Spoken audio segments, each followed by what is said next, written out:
we covering Batman today. Specifically, Batman Returns, directed by Tim Burton. Yes, that's the same Tim Burton that I was just saying that I don't like his movies in the previous video. Let's ignore that. This movie is really interesting. In the year of our Batman 2019, things are complex. We got a new Batman on the way, a successful Joker solo movie, and a general superhero movie landscape that's really saturated and really competitive. Keeping up with all the superhero media these days is exhausting, and there's something refreshing in revisiting a superhero movie from 1992. And wow, look, an actual set. Never see those anymore. It's something that I didn't really appreciate back then, but now with all the CG in movies and all the green screen replacements, especially in the Marvel ones, it's really cool knowing that the things that are happening in the movie actually happened. Like things are actually blowing up and people are tumbling on the ground and the costumes are actually very real. When you look at Michael Keaton's Batsuit, you know that he actually wore it and that he requested a zipper so he could pee. It's not like those behind-the-scenes Avengers videos where you look at them and they're wearing totally different outfits than what actually happens in the movie. Which, don't get me wrong, it's very impressive. It's just cool knowing that these movies back then were very tangible. Back in 1992, you didn't have a superhero movie coming out every couple months. Sometimes there were decade-long droughts between A-list superhero properties. I thought it was bad in the early 2000s, but geez, you had a Superman movie every 3 years and then there was a Batman every 3 years? Can you imagine waiting 3 years for more superhero shit? I can barely stomach this gap between Far From Home and Black Widow. Ugh. And it's less than a year. So, today we're going to examine this movie because I thought it was really, really good. Oh, and also it takes place on Christmas. Batman Returns is the sequel to the Batman movie made in 1989. This one's about Batman, Catwoman, and two guys that if you mush together, you'd pretty much get Donald Trump. There's a lot to unpack here, so spoilers ahead. Apparently, when this movie was released, people didn't really dig it. It was apparently too dark for people, especially when there were Happy Meals being sold to advertise this movie. This eventually led to the really, not dark sequels being made, like Batman Forever and Batman and Robin. Honestly, this movie is more goofy than dark. Maybe by 2019, we're just used to darker Batman media. This movie is actually incredibly relevant. It's got interesting Batman shit, interesting political shit, and it's an interesting movie to boot. Batman is just such an interesting character. He's so old and he's so moldable to whatever you need him to be. He's a modern myth, sometimes told as dark and brooding, other times told as wisecracking and swashbuckling. For the last decade or so, the mainstream cinematic Batman has been very self-serious and dark. It's kind of a lesson in genre growing pains, with superhero movies begging to be taken seriously.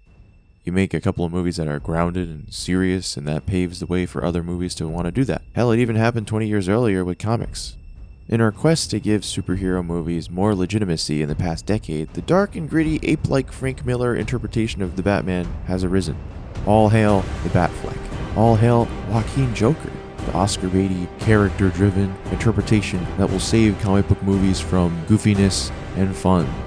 Of course I'm exaggerating, but with all this overwhelming darkness, it's great to see the straight-up goofiness of Batman Returns. Sure, it's literally dark, but it's Tim Burton dark.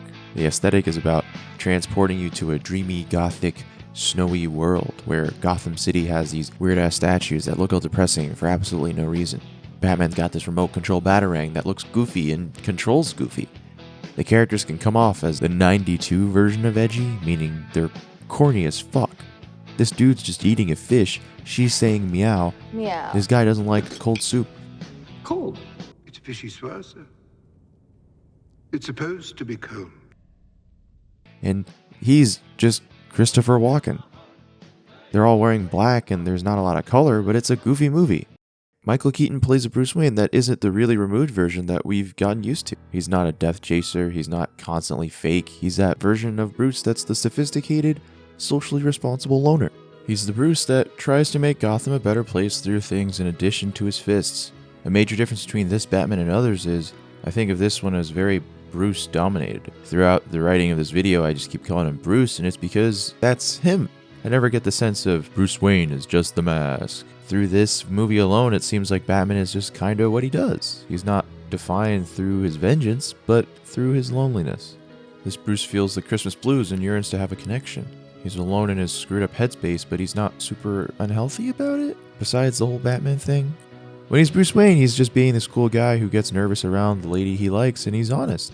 He's trapped and isolated not only by his wealth, but also the fact that he's fucking Batman. So when he meets and connects with Michelle Pfeiffer's Catwoman, they really hit it off.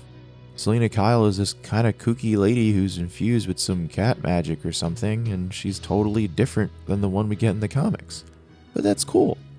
The thing about Burton Batman is, if you want to enjoy it, you really gotta reconcile that there are a lot of things that are different from the comics. She's kind of been suppressed her whole life, and when she becomes Catwoman, her inhibitors come off. She becomes more confident, more outspoken, and more of a terrorist.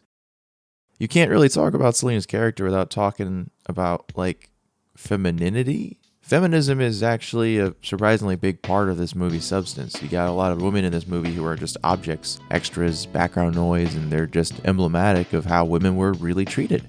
Then you got Selena, who's an outcast because she struggles within her role. She beats guys at racquetball when she's not supposed to, does extra research when she's not supposed to, and she attempts to be vocal when she's not supposed to. Then she gets fucking yeeted out a window by the personification of evil big business. And then she gets resurrected, beats people up, and stands for strong women. But she's not a fan of ones that conform anymore. Catwoman in this movie is very complex in that while she's about this whole empowerment thing, Selena is very different. Selena is more trusting, at least with Bruce. It's super satisfying seeing these two really dysfunctional people get together and bond over their duality. It's funny seeing them both leave a date early because they gotta get their alter ego on. While Batman and Catwoman are on extremes, Bruce and Selena are really drawn to each other, and in that relationship, it really seems like there could be a future. This is probably the most tragic element in the film as, spoilers, they don't end up together. Bruce literally is like, Batman isn't everything, don't let your mask consume you, and Selena's like, nah, I'm sorry man, I gotta kill the fuck out of Christopher Walken. It really hurts when you feel Bruce's desperation to find Selena digging through rubble, walking through alleyways because he sees a shadow, and adopting her cat. It's sad that we never get another film with these two characters because after seeing this, I definitely want a more heartwarming conclusion. With Shrek, you get a very dismissive and calculated guy who represents a system always keeping women down. He's this take on the big business mogul who doesn't care about anything besides his son. He manipulates the media, makes convoluted schemes, and doesn't care about women. They're just another asset for him to use on his quest for power. He uses the term poontang. That's enough evidence. With Penguin, you get the horn dog. He's just really thirsty the whole movie, and he acts disgusting. He gropes a woman who is a political supporter, and he kidnaps a woman while pretending to be a talent scout. The main reason he works with Catwoman is because he thinks it'll get him some of the pussy he's been looking for. Yes, that's a line in the movie. Through all these characters, you really get a multifaceted look at how men view women in society and how feminism, or at least certain types of feminism and empowerment, are received, whether it's like a threat or a welcome change. Also, yeah, circling back to that small reference I made at the beginning, do you see where I'm coming from? It's like Shrek and Penguin are two sides of Donald Trump. It's hilariously relevant. This movie has cartoonishly evil villains who in 2019 don't really seem that cartoonish. And the worst part about this is that I think both of them are more sympathetic than the orange guy himself.